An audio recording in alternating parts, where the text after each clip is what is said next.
What's up guys, Houndish here with some Destiny 2 stuff to talk about. I wanted to talk about some exclusive gear coming via the Rockstar Energy Can so we can actually take a look at now. I also want to go over some important release times for Destiny 2 and some of my thoughts on the activity release times in particular, including the raid. Some new PSN quests that can unlock you some pretty cool stuff on PlayStation, and then I want to talk about some more spoiler heavy stuff, including some new subclass abilities and some exotics. Of course, I will warn you guys when we get into the more spoiler heavy stuff, but starting out, we have our first look at the Rockstar Energy Drinks promo, and particularly what kind of gear you can expect to see from the engrams. Firstly, these can unlock you engrams up to 3 times per week, with a total of 24 engrams available, and every code also puts you into a prize draw for a weekly prize, including PS4's a motorbike, which is Destiny themed, which is pretty cool. But we're here to talk about the loot. So here it is right here. We've got a picture of what they say is their in-game loot. Now looking at these, it does look like they are kind of specific sets, although that isn't entirely confirmed. You know, it could just be randomly dropping blues and potentially legendary gear. But we can see some pretty neat armor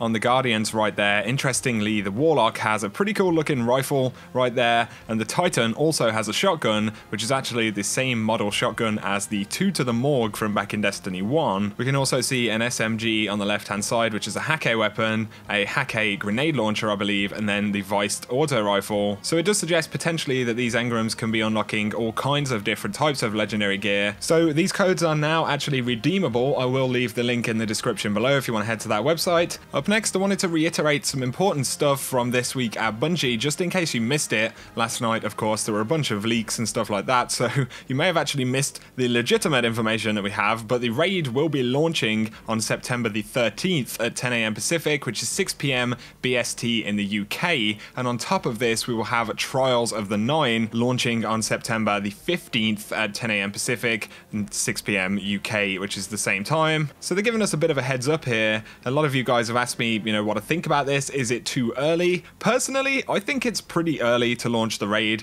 I mean, you'd assume there would be enough content there, you know, to be able to push that raid back at least another week. In my opinion, I would rather kind of not have to feel like there was pressure to kind of hit a certain level, you know. If it was another kind of week ahead, we might be able to jump onto other characters and start leveling them up. But, you know, we don't know specifically if there are any other plans here, and maybe the raid will tie into the campaign of the game more than we've seen in the past. So this timing could be, you know, for a specific reason. Also, interestingly, Trials will be launching 9 days after Destiny 2 releases, so Trials of the 9, little Easter egg there. Before I move on to some more spoiler heavy stuff, I just wanted to point out that PlayStation are running some quests that you can actually do online that will unlock you certain stuff on PSN. It does, however, say that the rewards are valid in North America unless otherwise stated, so for me here in the UK, none of them are valid. I'm not sure how accessible this is in the entirety of the US, for example, but there is a new Destiny 2 dynamic theme for PlayStation 4, and you can unlock that by completing a certain, you know, bunch of things on the website. There's also a PlayStation Pro sweepstakes that you can enter for, as well as a Cade 6 avatar for PSN, which actually sounds pretty badass. So if you are on PlayStation, I will leave the link below. You can go and check that stuff out. Up next, I wanted to move on to the more spoilery section of this video. There will be a few things in here that you may not want to hear. I'm going to talk about the 3rd subclasses coming in Destiny 2, but despite this, I don't want to break down like every ability, you know, like a full subclass thing. I want to talk about a couple of interesting things that each class will be able to do. So Night Stalker will see many of its kind of original abilities return, but it will have an ability where killing tethered enemies creates orbs of light and increases mobility, recovery, and resilience for you and nearby allies. And this is called Heart of the Pack, and it's essentially a modified version of Light of the Pack, but this version also includes increased mobility, recovery, and resilience for you and nearby allies. So there's an additional layer of kind of utility there. And there is also Mobius Quiver, which gives you quiver much like you had in Destiny 1, where you can fire Shadow Shot multiple times, but Shadow Shot will also deal massive damage against tethered enemies. So this is interesting because you get the kind of mobile super with multiple shots, but you also have some potential to do some real damage there, you know, in a raid or something. You fire the first kind of tether away and then fire multiple other tethers at the boss, and it could actually do quite a bit of damage. So at least in terms of being part of the team, these abilities sound really cool. Now, the Stormcaller subclass, much like the Night Stalker, will see many returning abilities, but on top of this there are a couple that are really interesting. So there is Rising Storm, your Rift charges faster when allies are near, and on top of this we have Arc Soul, your Rift now grants you or any ally who uses it an Arc Soul to aid you in battle. So the Stormcaller will actually add on to what that Rift ability can do. You know, it's some kind of additional buff that also kind of can be granted to your allies, and also the ability to charge that Rift faster when allies are near is really interesting. So these are some promising additions to, you know, the other abilities that we're going to see on these particular subclasses. The Sunbreaker Titan will have an ability called Hammer Strike, where while sprinting you can use the melee ability to unleash a blazing hammer strike that weakens enemies. So that's really interesting, and there's some kind of potential there for some very interesting plays, you know, kind of moving through a space and almost doing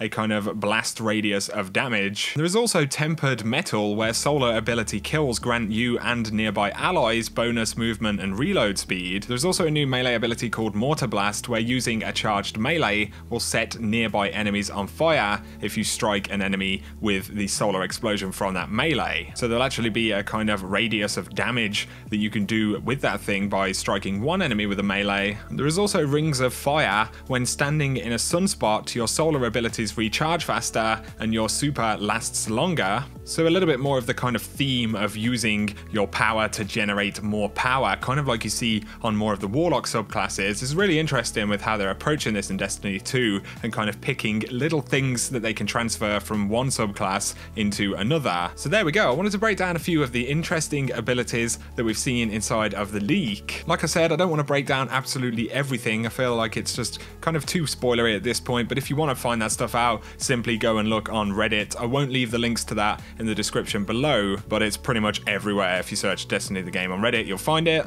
We also got a look at the kind of exotic bonuses for the Wardcliff Coil, which is actually how you say it. It's Wardcliff, not Warcliff or Wardiff. That was what everyone was calling it. But the exotic's intrinsic perk is Mad Scientist. This weapon fires a volley of rockets. It has a launcher barrel with volatile launch. This weapon is optimized for especially explosive payloads. Greatly increased blast radius, slightly decreases handling speed, but slightly decreases projectile speed as well. It has extended mag. The weapon has a greatly increased magazine size, but reloads much slower. And it has another kind of more exotic bonus, Mechanized Autoloader. This weapon automatically reloads on ammo pickup. And finally, Composite Stock. The weapon has a versatile dual-purpose stock, slightly increases stability, slightly increases handling speed. So that's pretty interesting. They've kind of merged some ideas there. I do believe that the dubious volley bonus originally leaked kind of added another volley to the weapon when you got a kill with a volley or something like that, and they've kind of switched that up and made it to where the weapon automatically reloads on ammo pickup instead, which sounds like a potentially slightly more balanced version of a similar thing. And seeing as this is one of the weapons we've been speculating about the most, I figured I'd just point out those bonuses to you guys. For now though, that is going to sum up this video, guys. I hope you have enjoyed it. It may have been a slightly long video. As always, I appreciate you sticking with it, and I'll be curious to hear any of your thoughts in the comment section below. But if you have enjoyed the video, a like really helps me out on the channel. And if you're new around here and you want to see more Destiny content, be sure to hit subscribe and I'll keep you up to date. But for now, you guys have an awesome day.